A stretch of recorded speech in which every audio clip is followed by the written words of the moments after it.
ሰላም ለእናንተ ይሁን እንደምናላችሁ የተከበራችሁ ተመልካቾቻችን ይህ የአማራ ሚዲያ ኮርፖሬሽን ነው ከደሴ ስቱዲዮ ለዕለቱ የተሰናዱ ዜናዎችን እንሆ ብለናል ከዜናዎቹ ጋር ጀማል ኢማም ነኝ አብራችሁን ቆዩ በህብረት ስራ ማህበራት ተግባራዊ እየተደረገ ያለው የሪፎርም ትግበራ አዎንታዊ ውጤት መገኘቱን የኢትዮጵያ ህብረት ስራ ኮሚሽን አስታወቀ ሁለተኛው ዙር ቀበሌ የመድረስ ምዕራፍ ሀገር አቀፍ የህብረት ስራ ሪፎርም ንቅናቄ በኮምቦልቻ ከተማ እየተካሄደ ይገኛል ህይወት አስመማው ተጨማሪ ዘገባ አላት በህብረት ስራ ማህበራት ተቋማት የሚስተዋሉ የካፒታል እጥረት ብልሹ አሰራርና የተበታተነ አሰራርን ለማስተካከል የተለያዩ የሪፎርም ስራዎች ተግባራዊ እየተደረጉ ነው። ባለፉት 2 ዓመታት የመጀመሪያው ዙር እስከ ታችኛው መዋቅር በተሰራው የሪፎርም ስራ ለውጥ መታየቱን የአማራ ክልል ህብረት ስራ ኮሚሽን ኮሚሽነር ጌትነት አማረ ገልጸዋል። ትልቁ ውጤት ብለን የወሰድነው እንግዲህ ክልላችን የነበረበት ነባራዊ ሁኔታ መታወቅ ነው።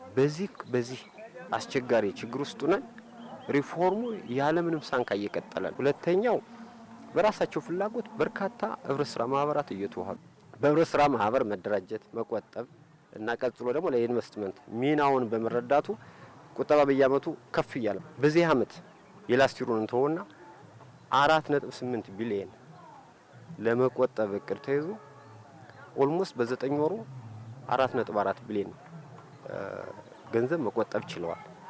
ቁጠባ ማሰባሰብ ችለዋል። ገንዘብ ብክነት ሙሉ በሙሉ ባይቀንስም የተጠያቂነት አሰራሩ ምኑም እንደ የዚህ አመለካከት በሪፎርም ጋር ተያይዞ በተሻሉ ሰዎች ከኮሚቴ ጀምሮ ለመሞላት በሚደረግ ጥረት ጉድለት መቀነስ ምልክቶች አሉ። በአፋር ክልል የለውጥ ስራን ከጥቂት ወራት በፊት መጀመራቸውን የክልሉ የማህበራት ማደራጀትና ማስፋፊያ ኤጀንሲ ዋና ዳይሬክተር አብዱ ሐሰን የገለጹ ሲሆን በጅምር ደረጃ በሚጠቀሰው ስራ ተስፋ ሰጪ ተግባራት መኖራቸውንም ተናግረዋል። እኛ በዚህ አመት በጥር ነው የንቅናቄ መድረካችን ያደረግነው። አሁን እያየነው ያለው ውጤት ግን ገና መረጃን በማጥራት ደረጃ ብዙ ህብረት ስራ ማህበራቶች ግራውንድ ላይ የሌሉ በሰርቲፊኬት ደረጃ ብቻ ያሉ አብዛኛዎቹ በመዋሃዱ ላይ ጥሩ ግንዛቤ ያዙ ለመዋሃድም ፕሮሰስ ላይ ያሉ በመሆናቸው በቀጣይ ተዋህደው ወደ ስራ በሚገቡ ጊዜ ምንም ጥርጥር የለው ተጨባጭ ውጤት እንደሚመጣ ራሱ ካሉበት ስታተስ ላይ እየተረዳን ነው። የኢትዮጵያ ህብረት ስራ ኮሚሽን ጽህፈት ቤት ኃላፊ አምባይ ወልዴ በመሰረታዊ ህብረት ስራ ማህበራት ከ89 ሺህ በላይ ማህበራት መኖራቸውን ገልጸዋል። በዘርፉ ዘመናዊ አሰራርን በመተግበር እየተሰራ መሆኑን የጠቀሱት ኃላፊው ባለፉት 2 ዓመታትን ፈጣን ምላሽ ሰጪ ተግባራት ተከናውነዋል ብለዋል። በተጨባጭ እነዚህ ህብረት ስራ ማህበራት መሬት ላይ ያሉ የሚለው ነገር የመረጃ ማጥራት ስራ ተሰርቷል። በዚህ ውስጥ የተገኘው ምንድነው የማደራጀት እንደገና እነሱን መልሶ የማደራጀት የማጠናከር ስራ ስናጠናክር ምን ሆነ አባላት ቁጥር ይጨምራል።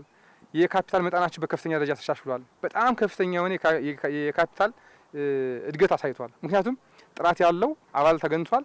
የኔ የሚል ህብረት ስራ ማህበር የኔ ነው የሚል ነገር ስሜት ስላለው ኮንትሪቢዩሽኑ አባላቱ ኮንትሪቢዩሽኑ በከፍተኛ በመጨመሩ አንደኛው ምንድነው ህብረት ስራ ማህበሩ በጣም ቫይብራንት የሆነ ወደ ስራ የሚገባ ሁለተኛ ደግሞ አባላት ተሳትፏቸው ከፍተኛ በመሆኑ የካፒታል መጠን በከፍተኛ ደረጃ የጨመረበት ሁኔታ አይተናል።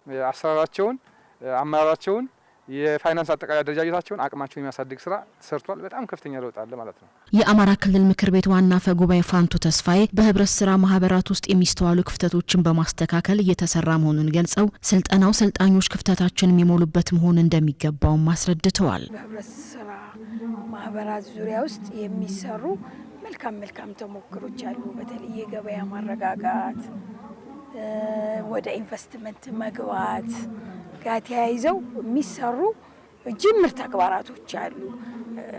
ከብዙ ማነቆች ነው እየወጡ ያለው ሪፎርሙ እያወጣ ያለው ከብዙ ማነቆ ነው።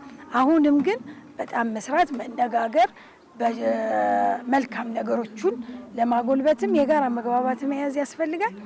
ጉድለቶችንም ለማረም በጉድለቶቹ ላይ ራሱ መግባባትን ያስፈልጋልና አንዱና ትልቁ ማህበራት ጋር ተያይዞ የግልጸኝነትና የተጠያቂነት ስራ ላይ የህዝብ ሀብት ነው ከምክር የህዝብ ሀብት የመንግስት ሀብት ነው ለታለመለት አላማ በተገቢው መንገድ በትክክለኛው መንገድ እየተጓዘ ነው ወይ በሚለው ሂደት ላይ ማረጋገጥ ማየት ያስፈልጋል። ሁለተኛውን የሪፎርም ትግበራ ስኬታማ ለማድረግ በሀገር አቀፍ ደረጃ በ6 የስልጠና ማዕከላት ከ4000 በላይ ሰልጣኞች እየተሳተፉ ሲሆን በኮምቦልቻው መድረክም ከአማራ ክልልና ከአፋር ክልል የተውጣጡ ባለሙያዎች ተሳትፈዋል። የኮምቦልቻ ከተማ አስተዳደር ከ6000 በላይ ለሚሆኑ የህብረተሰብ ክፍሎች የጋራ መኖሪያ ቤት መገንቢያ ቦታ አስረክበዋል። ለአመታት ሲያቀርቡት የነበረው ጥያቄያቸው ምላሽ በማግኘቱ መደሰታቸውን ቦታ የተረከቡ ነዋሪዎች ተናግረዋል። ከድራሊ የኮምቦልቻ ከተማ አስተዳደር በከተማዋ ያለውን የቤት እጥረት ለማቃለል በማህበር ተደራጅተው ቤት ለመገንባት ለሚፈልጉ ነዋሪዎች የቤት መስሪያ ቦታ አስረክቧል። በከተማዋ ታሪክ ለመጀመሪያ ጊዜ የጋራ መኖሪያ ቤት ለሚገነቡ በ51 ማህበራት ለተደራጁ ከ6000 በላይ ለሚሆኑ ሰዎች የቤት መስሪያ ቦታ አስረክቧል። የከተማ አስተዳደሩ ከንቲባ አቶ መሐመድ አሚን የሱፍ ከተማ አስተዳደሩ ለጋራ መኖሪያ ቤት ትኩረት ሰጥቶ እየሰራ እንደሚገኝ ነው በእለቱ የገለጹት። የመጀመሪያ ማህበራቶች ናቸው ጂ+4 እና ከዛ በላይ በሆነ እና ቨርቲካሊም የቤት አማራጭን የሚሰራበት ስለሆነ በክልሉ መመሪያ መሰረት ይህንን ከ25 ሄክታር መሬት አዘጋጅተን ከ6000 በላይ ለሚሆኑ የቤት ፈላጊዎች ነው ይህንን ቦታ እያስረከብን ያለ ነው። ይሄ ሲሆን እንግዲህ የመጀመሪያው የቤት ችግራቸውን ይፈታል። ሁለተኛ ደግሞ በፎቅ ደረጃ ስለሆነ የሚገነባው የከተማውን ገጽታ የሚቀይር አካባቢ ይሆናል። ከተማው ውብ ማራኪ እንዲሆን ያደርጋል። ሌላው ደግሞ በትንሽ ቦታ ብዙ ሰዎችን ይይዝልናል። ይሄም የመሬትን በቁጠባ እንድንጠቀም የሚያደርግ ሰፊ አማራጭ የፈጠረልን ነው። የቤት መስሪያ ቦታ የተቀበሉ የኮምቦልቻ ከተማ ነዋሪዎችም ከተማ አስተዳደሩ በዚህ ደረጃ ቁርጠኛ ሆኖ ለጋራ መኖሪያ ቤት መስሪያ የሚሆን ቦታ በማስረከቡ መደሰታቸውን ገልጿል። በፍጥነት ቤታቸውን ገንብተው ለመግባትም ዝግጁ መሆናቸውን ነው የገለጹት። አገልግሎት ሰጥተ በሙያ የምታገኘውን ብር ለኪራይ ማዋል ምናምን በጣም ከባድ ነው። ግን ያው ይህንን ማህበር ስንመሰርት ግን ተስፋ ይዤ ነው በቃ ማለት ዛሬ እዚህ በመድረሴ በጣም ደስ ብሎኛል። በእኔ በኩል በእኔ ማህበር ስም በስኬት ስም ዝግጁ ናቸው ብዬ ነው ማስበው። በጣም እድለኞችና ደስተኞች ነን። ምሳሌ የጋራ መኖሪያ ቤት ይባላል። 1100 አባላት አለው። ኦልሞስት እንግዲህ ከ130 ሚሊዮን ብር በላይ የመጀመሪያ የ20% ቁጠባ እሱን ቆጥበን ያለ ነው።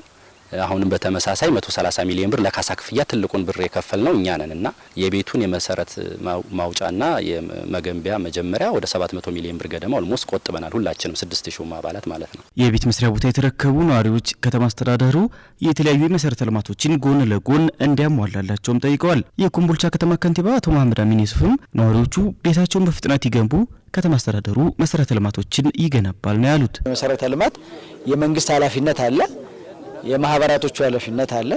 ስለዚህ እየተነጋገርን ያለ ነው። እኛ የተወሰነ ካፒታል ይዘንና ማሽን ይዘን ስንመጣ እነሱ ደግሞ የሚያግዙን ፋይናንስ አለ። ይሄንን የመጀመሪያውን አሁን ከፍተን ወደ ስራ እንዲገቡ እናደርጋለን። በአጠቃላይ ግን ግንባታውን ሲጠናቀቅ እዚህ አካባቢ ጋር ከቤቶቹ ስታንዳርድ ጋር የሚመጥኑ መሰረተ ልማቶችን እንገነባለን። የተሻሉ መሰረተ ልማቶችን እንሰራለን። የመንገድ፣ የመብራት፣ የኤሌክትሪክ መሰረተ ልማቶችን በጋራ ነው የምንሰራው። ከዚህ ባለፈ ደግሞ የህፃናት መጫወቻዎች፣ ትምህርት ቤቶች በአቅራቢያ ያሉት እንዲስፋፉ ማድረግ ይኖርብናል። ምክንያቱም እዚህ ወደ 30,000 ሰው የሚገመት ስታመጣ እነዚህ ጥያቄዎች አብረው ይመጣሉ። ተያይዞ የጤና ተቋማትም ወደፊት ይመጣልና እነዚህን ደረጃ በደረጃ በጋራ እንሰራቸዋለን ብለን ነው የምናስበው። በመጨረሻም የአካባቢው ማህበረሰብ ቁሳዊና ባህላዊ እሴቶችን ጠብቆ ለማቆየት እየሰራ መሆኑን ወልዲያ ዩኒቨርሲቲ አስታወቀም። ዩኒቨርሲቲው የራያ ባህላዊ አልባሳትን፣ የአበርገሌ ፍየል ዝርያንና የሰቆጣ ማርን በኢትዮጵያ አእምሯዊ ንብረት ባለስልጣን ለማስመዝገብ ባካሄደው ጥናት ዙሪያ ውይይት አካሂዷል። ካሳሁን ኃይለ ሚካኤል የማህበረሰብ እሴት ከባለቤቱ ባሻገር የሀገር ሀብት ነው። ይህ እሴት ቢመዘገብና ህጋዊ እውቅና ቢሰጠው ደግሞ የእሴቱን ምንጭ ማህበረሰብ ይበልጥ ተጠቃሚ ያደርጋል። የወልዲያ ዩኒቨርሲቲ የራያ ባህል አልባሳትን፣ የሰቆጣ ማርንና የአበርገሌ ፍየል ዝርያን በአእምሯዊ ንብረትነት ሊያስመዘግብ አጥንቷል። ሂደቱንም ለባለድርሻ አካላት ያስተዋወቀ ሲሆን የተጀመረው እንቅስቃሴ ተገቢ መሆኑን ነው ተሳታፊዎች የገለጹት። ከፍተኛ የሆነ የደን ጭፍጨፋ አለ ዋግ ላይ። ከሌላ ማህበረሰብ በተለየ መልኩ ደን ላይና የመሬት ወረራ ላይ ከፍተኛ የሆነ ችግር ነው ያለው። ይሄ መሬት ወረራውና ደኑ ደግሞ ከተጨፈጨፈ ማሩም አይኖሩ ማለት ነው፣ እጽዋቱ ይጠፋል። ስለዚህ እዚህም ጋር ያለውን ነገር ኢኮሎጂውን አጠቃላይ ይሄ ደኑንም ከዛ ጋር ከማር ጋር ተሳስሮ እዚህ ላይ ቢሰራ ነው የተሻለ የሚመስለኝ። አእምሯዊ ሀብቶቻችን የኛ ምንድናቸው? እነማን እየተቀራመቷቸው ነው? የባለቤትነት ስሜቱስ የማን ነው የሚለውን ሊያረጋግጥልን ስለሚችል አጥኔዎቻችንን ከልብ አመሰግናለሁ። የዘወልድ ባህል ማዕከል ዳይሬክተር ውቤት አደገ እሴቶቹን በማስመዝገብ ሊገኝ የሚችለውን ትርፍ ለተሳታፊዎች አስረድተዋል። አንደኛ የባህል ብዝበዛን እንከላከላለን። ትክክለኛው ባህል ለትክክለኛው ማህበረሰብ እውቅና ይሰጠዋል የሚለውን ነገር አለ ማለት ነው። ሁለተኛው የባህል ጥበቃና ወደ ትውልድ እንዲተላለፍ ማድረግ ነው። ሶስተኛው ማህበረሰቡ በባህሉ ኢኮኖሚያዊ ተጠቃሚነት እንዲኖረው ማስቻል ያስፈልጋል ማለት ነው። ማንም እንደፈለገ እንዲያባዛው አይፈቀድም ባህልም ማለት ነው። የወልዲያ ዩኒቨርሲቲ የምርምር ቴክኖሎጂ ሽግግርና ማህበረሰብ ጉድኝት ምክትል ፕሬዝዳንት ዶክተር ማርየ በለጠ የዩኒቨርሲቲው የልህቀት ተግባራት አንዱ ቱሪዝም በመሆኑ እሴቶችን ማስመዝገብ ለቱሪዝም አይነተኛ ሚና አለው ነው ያሉት። 4 ሊልቅባቸው የሚገቡ መስኮችን ለየ። ከነዚህ መካከል አንዱና ዋነኛው ቱሪዝም ደግሞ በባህል በወግ በትውፊት በመልክዓ ምድር አቀማመጥ በአየር ንብረቱ በአፈሩ በውሃው በውበቱ በአልባሳቱ የሚመጣ ነው። ይህንን ተንተርሰን የተወሰኑትን እንኳን ተሰንደውና ተመዝግበው መታወቅ አለባቸው ብለን አሰብን። ሲመዘገብ ምን ይሆናል? 2 ጥቅም አለው። አንደኛ ይጠበቃል፣ ሁለተኛ ይታወቃል፣ ብራንድ ይሆንና ዋጋም ያወጣል። የወልዲያ ዩኒቨርሲቲ ፕሬዝዳንት ዶክተር አበበ ግርማ የወሎ ማህበረሰብ እሴት ሰፊ በመሆኑ ሌሎችንም የማጥናትና የማስመዝገብ ስራ ይቀጥላል ብለዋል። የወሎ ማህበረሰብ ያሉት ባህሎች ያሉት ቅርሶች ለሀገር ያላቸው ፋይዳ እጅግ በጣም ከፍተኛ ነው። ሁሉም የሚመሰክርለት ነው።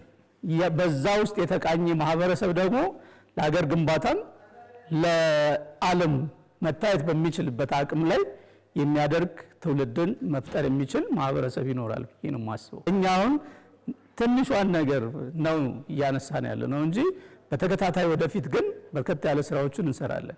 ዩኒቨርሲቲው ሌሎች ሀገር በቀል እውቀቶችን በኢትዮጵያ አእምሯዊ ንብረት ባለስልጣን ለማስመዝገብ ጥናት ላይ መሆኑ ተመላክቷል። ውድ ተመልካቾቻችን ከአማራ ሚዲያ ኮርፖሬሽን ከደሴ ስቱዲዮ ለዕለቱ የተሰናዱ ዜናዎች እስካሁኖቹ ናቸው። ከኛ ጋር ስላላችሁ እናመሰግናለን። በያላችሁበት መልካም ጊዜ ይሁንላችሁ።